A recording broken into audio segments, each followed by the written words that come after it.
Bienvenidos a Historia del Fútbol Mexicano. Hoy nos vamos a 1941, mediados de año en México. Imaginen la escena. El fútbol local está que arde y las giras de equipos sudamericanos, bueno, eran todo un acontecimiento. Sí, generaban una expectación tremenda. Era la chance de ver otros estilos, ¿no? Otras maneras de jugar. Exacto. Y en ese ambiente se anuncia la llegada de un club peruano, Sucre FC. Llegó rodeado de bastante curiosidad. Así es. Y para clubes como Sucre, estas giras eran pues una oportunidad de oro. Buscaban fogueo internacional, claro, medir su nivel real y darles a sus jugadores otra experiencia, ¿no? Fuera de su liga. Y ojo, es importante decir que Sucre no llegaba como una potencia peruana, ¿eh? Era más bien un equipo, digamos, de mitad de tabla. Su campaña reciente había sido algo irregular. Ah, mira. Eso le ponía como una capita extra de incertidumbre, ¿no? Sobre qué esperar de ellos acá, en canchas mexicanas. Bueno, pues exploremos esto a fondo. Hoy vamos a seguirle la pista a Sucre en México, partido a partido. Vamos a ver los resultados, obvio, pero más que nada las sensaciones que dejaron.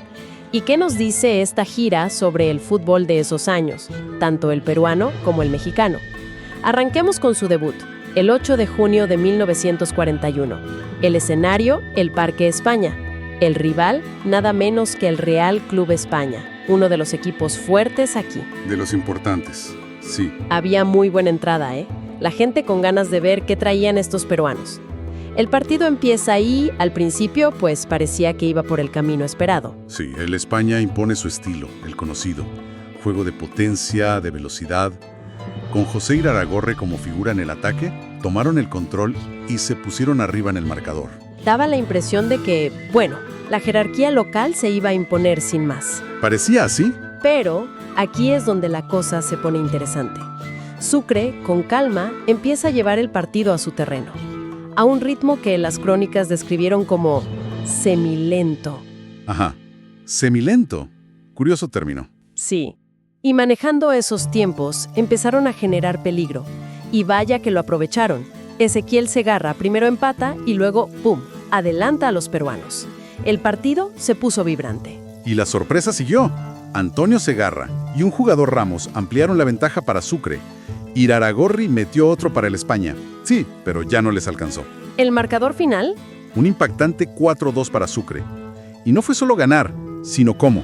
Dejaron gratas sensaciones, decían los comentarios.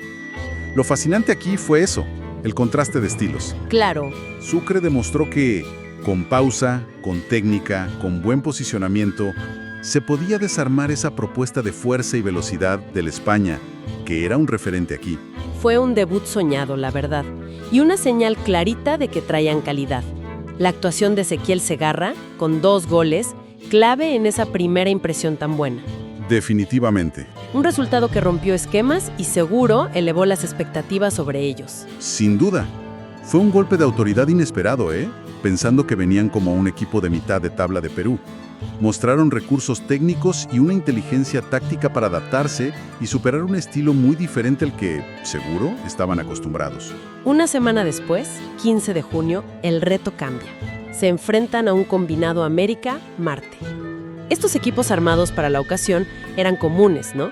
Pero siempre estaba la duda de si iban a funcionar juntos. Una figura reconocida anduvo muy activo y marcó 2 goles. Ah, Vial, claro. Luis García Cortina también anotó.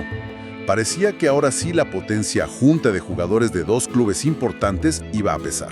Pero Sucre otra vez mostró carácter, no se achicaron. Hurtado y, de nuevo, Ezequiel Segarra, esta vez de penal, marcaron para los visitantes. Mantuvieron el partido ahí, vivo, emocionante. Estaban confirmando que lo del primer juego no fue casualidad, ¿no? Exacto. Sin embargo, al final la cosa se inclinó para el lado local. Un penal que convirtió José Che Gómez, ya cerca del final, selló el 3-2 para el combinado. O sea, derrota para Sucre, pero muy peleada. Muy peleada, sí. Y este resultado, aunque fue derrota, como que reforzaba la idea de que Sucre era un rival serio, capaz de competirle de tú a tú a un equipo con talento individual y que además logró funcionar bien en la cancha ese día. Tal cual.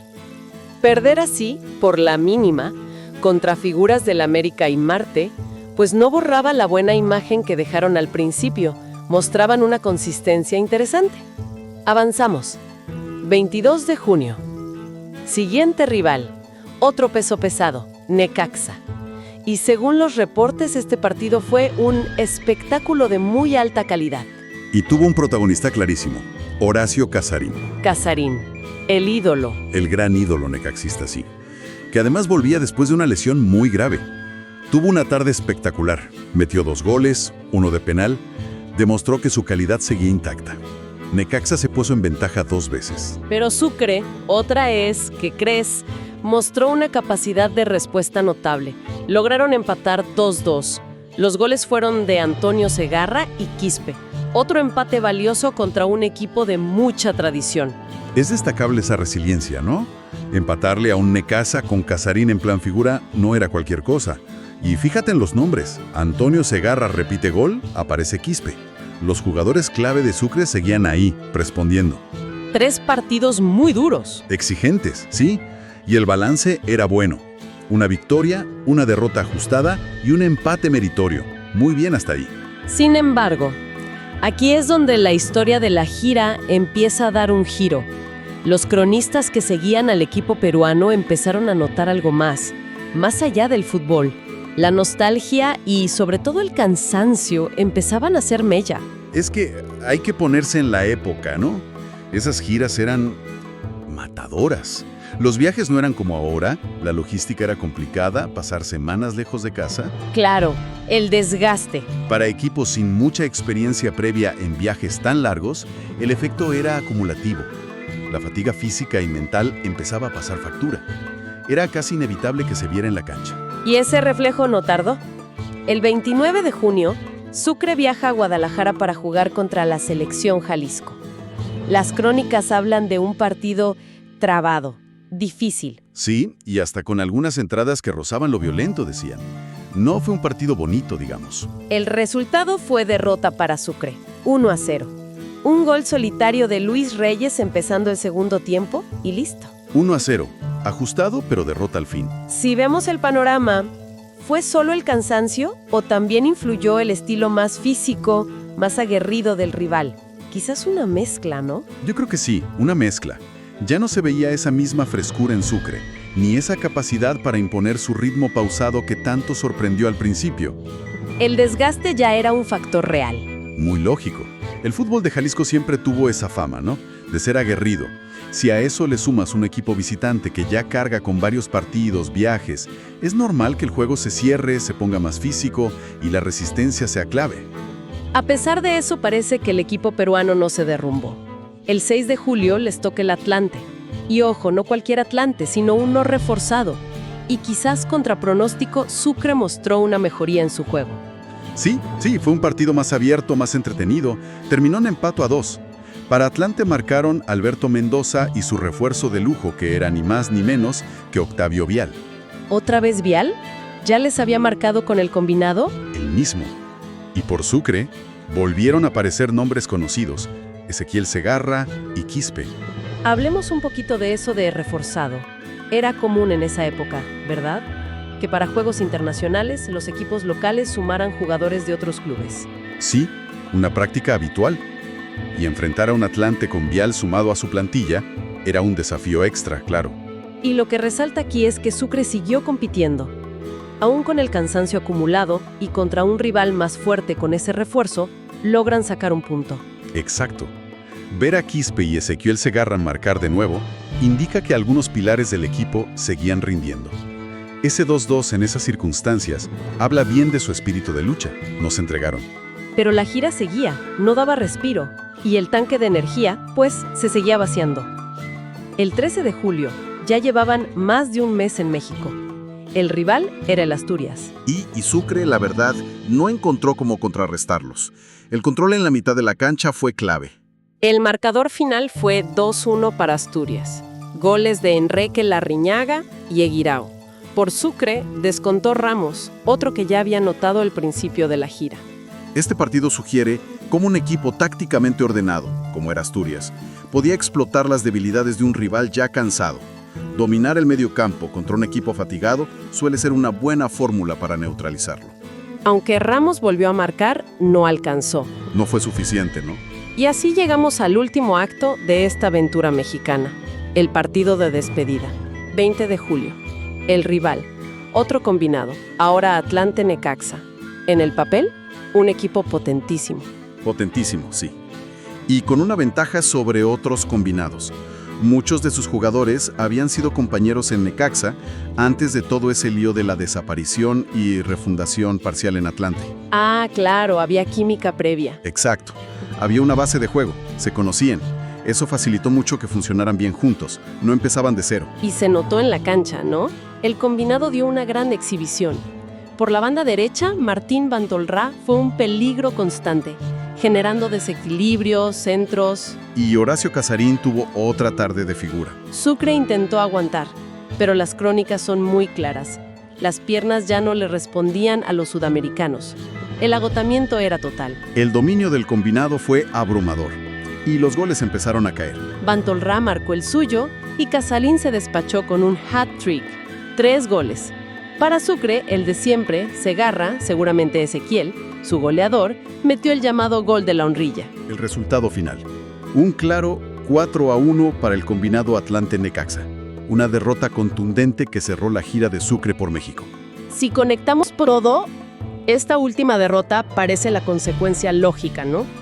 El desgaste acumulado en 7 partidos intensos y ahora contra un rival muy fuerte, bien acoplado y con figuras en un día inspirado como Casarín y Bantolrá. Ya no había más de dónde sacar.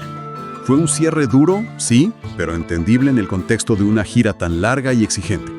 Deja claro lo importante que era la preparación física y tener una plantilla amplia para aguantar estos trotes internacionales en esa época. Hagamos entonces el balance final. Sucre FC en México, 1941. 7 partidos jugados. Saldo: 2 victorias, esa primera resonante contra España, 2 empates contra Necaxa y Atlante reforzado, y 3 derrotas, frente al combinado América Marte, Selección Jalisco, Asturias y este último combinado Atlante Necaxa. ¿Y qué lecciones nos deja todo esto? Yo veo varias cosas importantes. Primero, el impacto inicial de Sucre.